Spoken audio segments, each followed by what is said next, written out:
our beloved Boss Mike Cervera.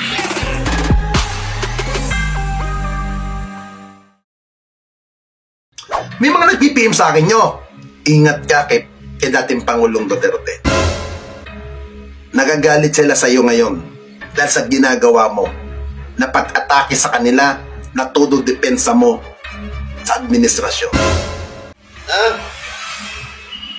Ito ngayon umaga lang, may nag-message sa akin. Tauhan ng mga Duterte. Bakit ko daw sinira yung figure? Bakit ginanon ko daw? Anong masama doon sa figure? Property ko yun, pag-aari ko yun. Si Digong ba talaga yun? May batas ba na nagbabawal doon? Wala. Ito nga, may nagme-message niya sa akin eh. Hindi ko napapangalanan. Auhan ng isang senador. Bakit? Ang sinend niya pa wala naman siya kinaption sa akin. Wala naman siya final na right message. Sinend niya lang sa akin ng isang video na ginawa niyang picture na kung saan nandoon yung mukha ni dating Pangulong Duterte na siguro hindi niya masabi bakit mo binasak yan, bakit mo winasak, bakit mo inano. Hindi niya lang masabi siguro sa caption. Now, nung isang araw, may kausap din ako. Kaibigan din ito, malapit dito kay dating Pangulong Duterte. Ninyo, lanti ka talaga? Natawa ako sa'yo, nagulat ako sa'yo sa ginawa mo na pagbasag doon sa ribulto ni Digong. So, bakit boss? May batas bang pinagbabawal yan? Ako nagsisisi na ako na naging part ako ng Duterte administration vlogger eh. Putang inang yan. Kaya ito sa mga sumusuporta daw kay Digong ngayon na mga vlogger, tigilan niyo ako, mga puki ng ina ninyo. Ito, ayan yan, ito, yan, malas yan, putang inang yan. Kita mo, matigas ang mukha niya talaga, matigas, putang ina, matibay ang putang ina, matibay. Yan, natanggal ang inom. Yan, di ba? Yan ang kamalasan na ibinigay niya sa atin noon. Kaya ako pinagsisisihan ko na naging part ako ng Duterte administration as vlogger, putang ina, nagsisisi na ako dyan. Huwag tayong magpabola sa mga yan. Kita niyo, bansang Pilipinas, ibinebenta na tayo sa China, nagkaletse-letse na tayo, yung gentleman agreement nila. Una, kita nyo nga, hindi mo malaman kung sino-sinungaling dito eh. Si Harry Roque ba? O si Panelo? Yung matandang gusto rin maging senador. Di ba? Hindi mo mawari kung sinong gusto maging, kung sino-sinungaling sa dalawa doon. Sinasabi ni Harry Roque, totoong nagkaroon ng agreement. Sinasabi naman ni Panelo, hindi daw totoo. And kung managsalita si Digong, nung in-interview, totoong may agreement. Di sino sinungaling ngayon? Manahimik kasi kayo. Kung nandito lang yung mga damit na may pinirma ni dating Pangulong Duterte, sunugin ko pa yun. Sabihin ng mga vlogger ng Duterte, putang ina ninyo, may content na naman kayo sa akin. Tang ina ninyo, tigilan nyo ako, nanakawin nyo na naman ang video ko. Gagamitin ninyo. Ayan si Calvo, naulol na. Winasak yung mukha, yung figure ni Digong. Putang ina ninyo. Lalong-lalo na yung kupal na matanda, yung taga-Hongkong. Naku po, tigilan mo ako, tanda. Sampig ka lang sa DDS, gago. Inili niyang pagka-Vice President, I will respect. Pero, sa pagkakataon na ito mga kaibigan, alam nyo, blessing in disguise, habang tumatagal si BP Sara, ipinapakita niya kung sino siya. Ipinapakita niya kung anong meron siya. Kung siya ba'y mapagkatiwalaan bilang kapartido. Unang-una, may narinig ba tayo kay BP Sara na ipinagtanggol niya si Pangulong Marcos? May narinig ba tayo sa kanya na dinipensahan niya si Pangulong Marcos? Nakapartido niya? Wala tayong narinig. Wala. Halos lahat ng kanyang hiling kay Pangulong Marcos, invitation na lang, sinisipot siya. Pagpapakita na sinusuportahan siya. Alam nyo guys, meron akong isang mga kaibigan na general. Yung isa, retirado na, yung mga aktibo. May mga nag-PPM sa akin nyo. Ingat ka kay dating Pangulong Duterte. Nagagalit sila sa iyo ngayon dahil sa ginagawa mo na pag-atake sa kanila na todo depensa mo sa administrasyon. Ako, nung panahon ni Pangulong Duterte, pinakita ko ang solido ko sa kanya. Pinakita ko ang todo suporta, todo depensa dahil sa ngalan na binabayaran niyo ako nung panahon na yan. Tinadtad ako ng mga kaso ng kabilaan, pero nung panahon ninyo, hindi nyo naman ako pinabayaan. Hindi nyo ako inilaglag. Hindi nyo ako hinayaan na maublo. May inaresto man ako, pero hindi nyo ako pinayagan na ipasok sa loob ng kulungan. Bagkos, pinoprotektahan nyo ako noon. Now, nung kayo'y nawala sa poder, pag sinasabi ko sa inyo sa mga text, sir, may ganito kami ngayon, ganitong activity sa court, wala kayong reply. Hindi nyo na matulungan. Di ba? Ngayon, okay lang yan. Okay lang yan. Kasi nga, payad nyo ako nung panahon nyo eh. Ngayon, yung mga defender ni dating Pangulong Duterte, meron ba lakas loob dyan na umaamin na vlogger na bayaran kayo? Wala.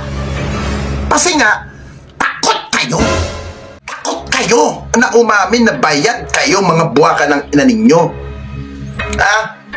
Ang simple nga sinasabi ko sa inyo eh.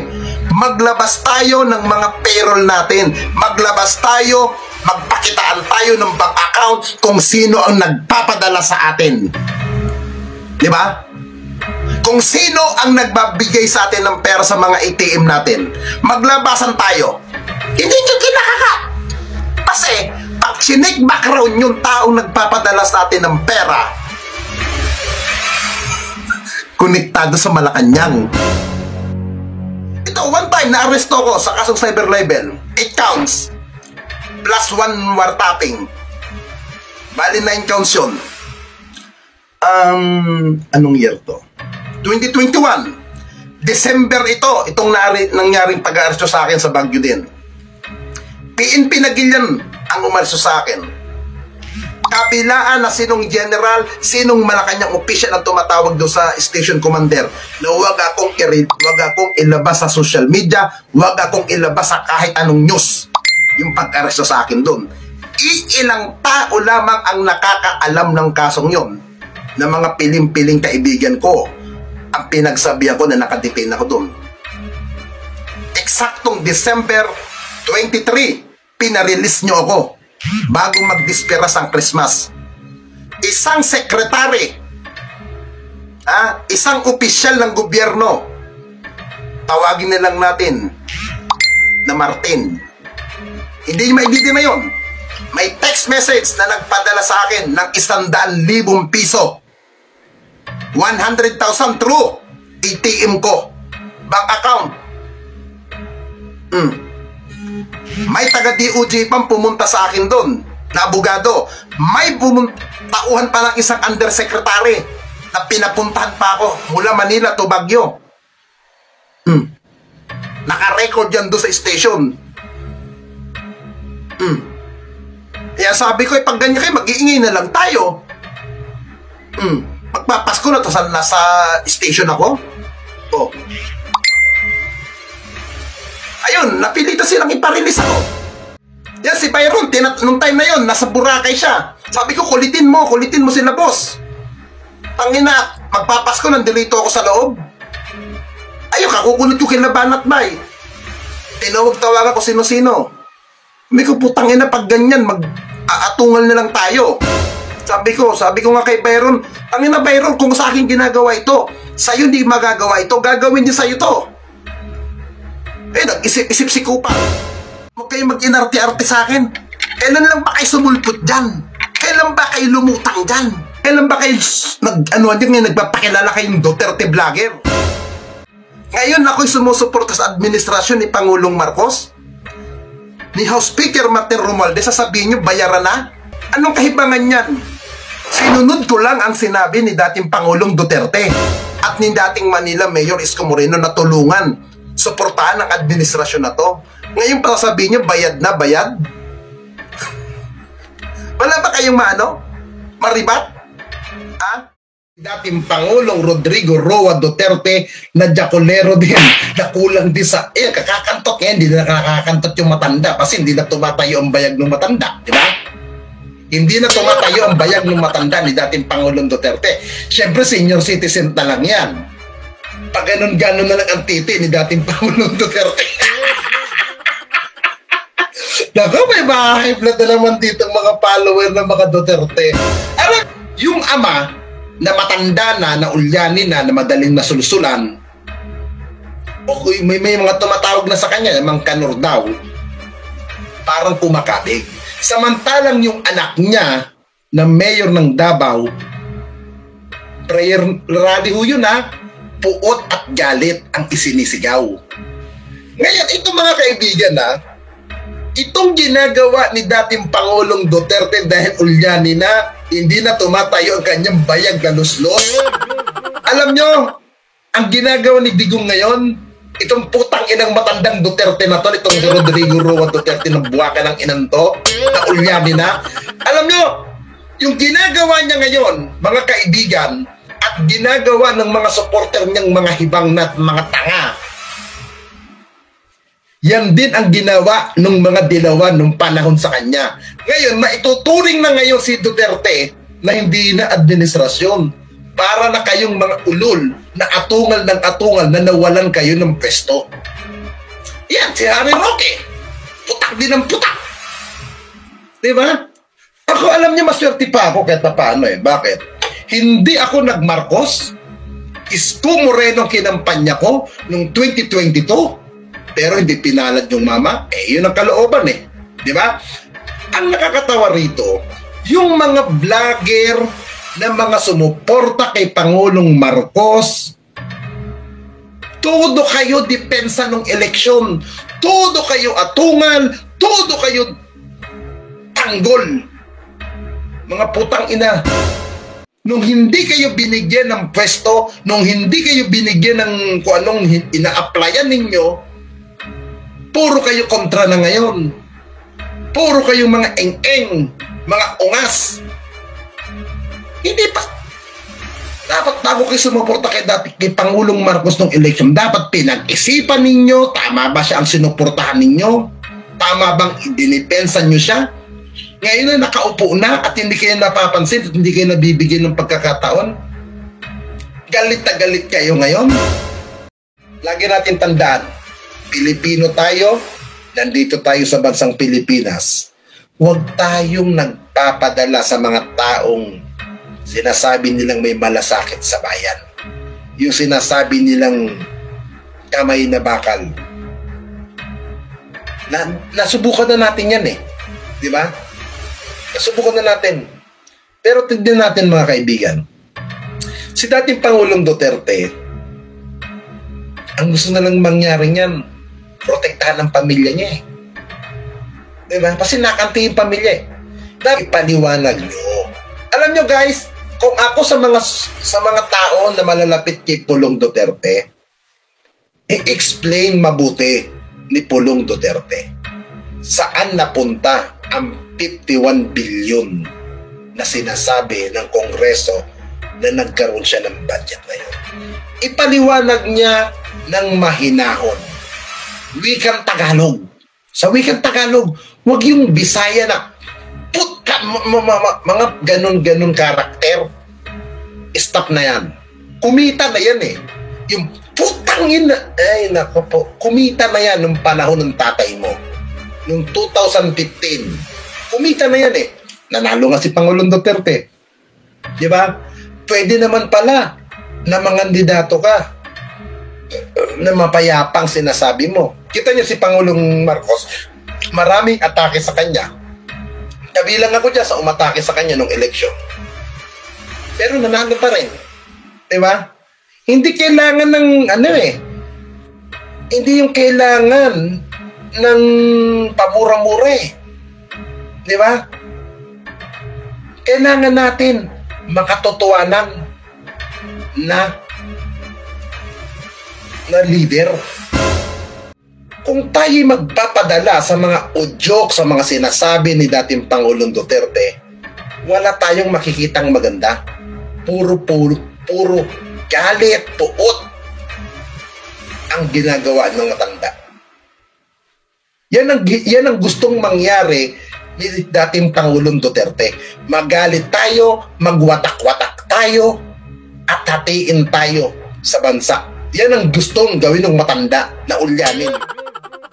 6 na taon lang yan. Napakabilis lang yan. Tapos na rin naman ang term mo, bigyan mo. Kung meron kang nakikitang maganda at meron kang maibabahagi kay Pangulong Marcos na ideya, ibahagi mo. Hindi yung puro ka paninira. Hindi yung puro ka kuda na wala ka naman ebidensya. Di ba? Tigilan. Ikaw mismo ang nagsabi, Ginoong Duterte, na putang ina ka. Ang sabi mo, tulungan nyo, suportahan ninyo para magtagumpay ang gobyernong ito. Yung sinabi mong yan, sinunod ko yan. Pero anong ginagawa mo? Hinahati mo. Diba? Ginugulo mo. Diba? Yan ba ang gusto mong mangyari? Magwatak-watak tayong mga Pilipino? Ito na lang yung gusto mong mangyaring gawin. 10 ng mga tanga mong supporter na ang Mindanao ay hiwalay. Hindi pwedeng ihiwalay ang Mindanao. Sa Luzon at Visaya, ang Mindanao ay part ng Pilipinas. I-explain nyo na muna yung sinasabing 51 billion. At yan ay nangyari sa panahon mo, Ginoong Rodrigo Duterte. May bayaran ni Speaker Romualdez yan. Mga tuta ni Romualdez yan, putang inang yan. Porque kami sumusuporta kay Speaker Romualdez, aakasahan ninyo na bayaran kami. Di ba? Ay bayaran din naman kayo ni Digong eh. Oh. Di ba? Eh kung magparatangan lahat tayo, bayad lahat kayo ni Digong. Oh. Di ba? Kaya magtigil tayo. Huwag tayong maganuhan. Ha? Kung talagang ayaw nyo kay Pangulong Marcos, hantayin ninyo ang 6 na taon matapos ang term niya. Ngayon, pagdating ng eleksyon ng presidential, ipakita ninyo kung sino ang gusto nyong kandidato. Doon, ilabas nyo. Di ba? Pero ngayon, na nakaupo na yung mama, tulungan natin. Di ba? Tulungan natin. Tandaan po natin mga kaibigan, yung mga dilawan, hindi magiging anti-Marcos ang mga yan. Mas nanaisin ng mga dilawan na Marcos pa ang nasa pwesto kasi ang mga Duterte or si Sara ang maiupo. Kita nyo na lang si Sara. Di ba? Yung issue sa DepEd, hindi niya maayos-ayos. Yung mga official niya rin nasangkot sa katiwalaan, hindi niya mapayari. Na-promote pa. Kaya pan-local lang talaga. Local lang talaga dapat si Sara. Hindi siya bagay sa national. Alam nyo guys, natatawa ko sa mga nangyayari sa ating kapaligiran na ang may mga ilang leader tayo ng ating bansa. Ako, ayoko na dapat mag-topic sa mga ganitong usapin ng political. Okay? Happy na ako sa mga ganitong vlogging ko, kung ano man yung ginagawa ko. But, alam nyo, ang nakakalungkot dito, na kung saan sinasabi nga ng ating ikalawang Pangulo na si BP Sara, na kung saan nananawagan siya kay Pangulong Ferdinand Bongbong Marcos na wag daw pakinggan at wag kumagat sa usapan pangkapayapaan sa pagitan ng mga komunista at ng gobyerno. Alam nyo guys, ako pong personal mula sa aking puso, sa aking kalooban, hindi ako sang-ayon doon. Hindi ako sang-ayon. Why? Kasi ako po naniniwala, bago magkaroon ng usapin pangkapayapaan, matatag ang ating militar.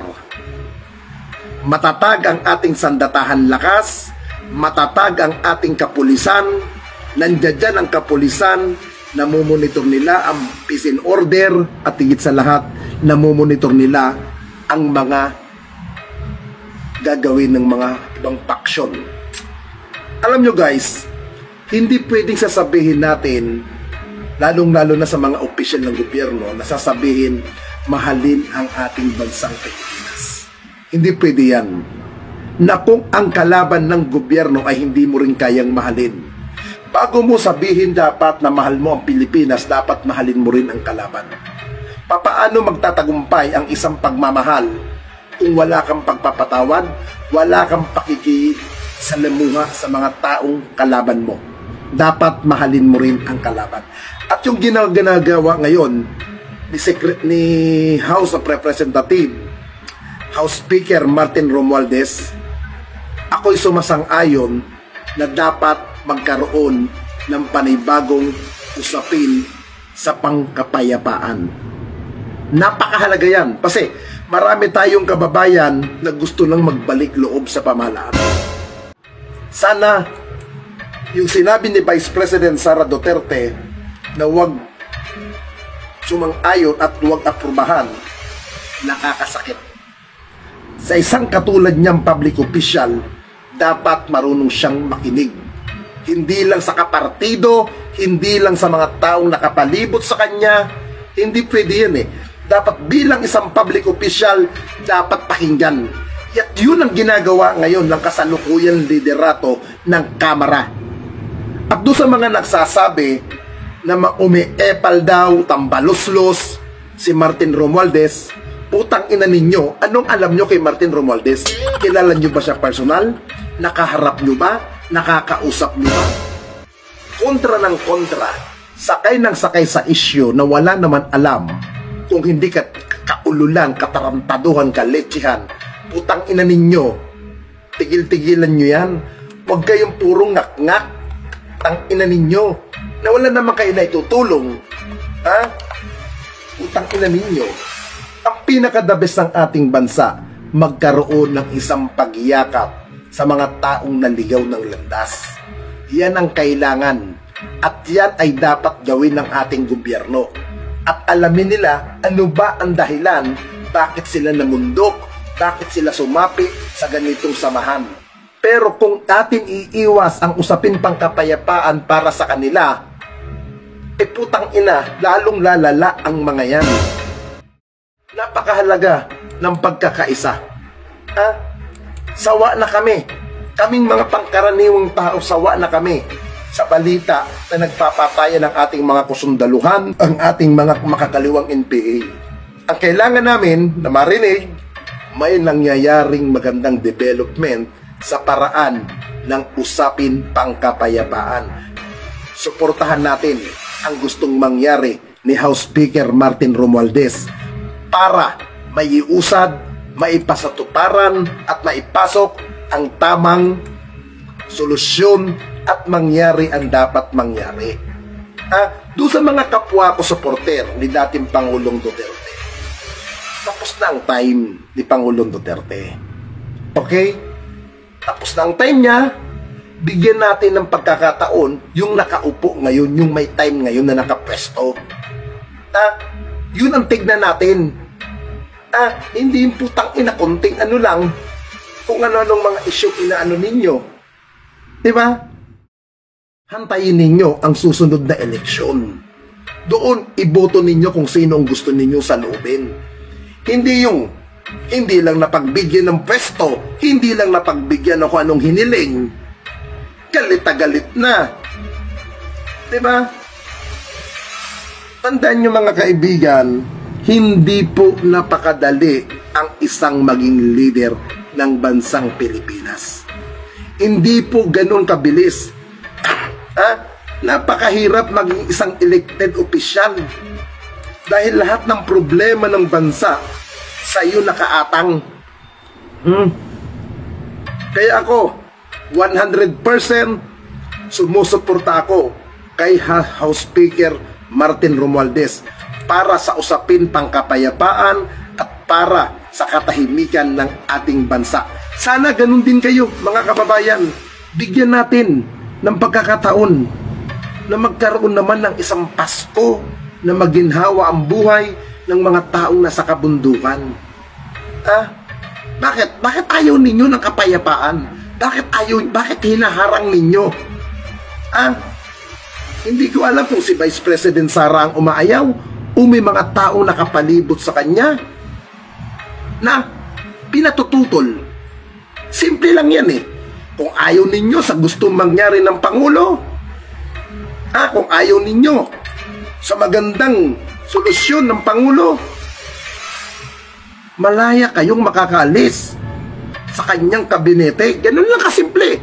Kasi naaalala ko po nung time ng 2022 election, ang sinasabi ninyo, team unity, team ng pagkakaisa, nang matigil na ang pagkakawatak-watak. Baka isa ito sa gustong mangyari ng kasalukuyang liderato ng Kamara at ng liderato ng Malacanang gobyerno natin, na sinasabi nila nung past election na magkaisa at mag-unity ang kalaban paksyon ng gobyerno at ang mga komunista ay magkaroon na ng pagkakaisa. Baka yan ang gustong mangyari ni Pangulong Marcos. Wala pong masama doon. Bagkus, maganda kung tayo'y magkaisa na. Diba? Kaya suportahan natin itong pagpanawagan. Panawagan natin. Total, umano na rin naman yan eh. Pero kung ako kay Pangulong Vice President Sara, kung ayaw niya ng gustong mangyari ng ganon, kung ayaw niya at siya ay kontra sa dikain ng Pangulo at ng Kongreso, mas the best, mag-step down na lang sa DepEd. Kasi pag sinabing cabinet secretary ka at ikay miyembro ng cabinet secretary ng administrasyon, dapat suportado mo ang lahat ng plano, lahat ng gustong mangyari ng gobyerno para sa ikabubuti ng bansa. Yan ang pinaka-the best. Yan ang pinaka-the best. Pero kung ayaw ni Vice President Sara yan, mangyaring ganon, na magkaroon ng kapampayapaan sa ating bansa, dahil kung ano man ang alitan nila, kung meron man silang alitan ni Martin Romualdez, mas mainam mag-step down na lang siya sa DepEd. Yun ang pinaka-the best na magagawa niya. Pero kung siya pa'y naniniwala sa kakayahan ng Pangulo at siya'y sumusuporta at niyayakap niya pa yung tinatawag na unity, suportahan niya ang panawagan ng gobyerno ng pagkakaroon ng pagkakaisa para sa mga taong naligaw ng landas, at yan ay sa grupo ng mga komunista. Yan ang pinaka-the best. Panawagan para sa pagkakaisa, yan naman talaga ang dapat mag-hari. Diba? Napakasarap guys. Ngayong Christmas, pagkakaisa tayo. Diba? Walang MPA. Ang mga MPA magbababaan na ng armas.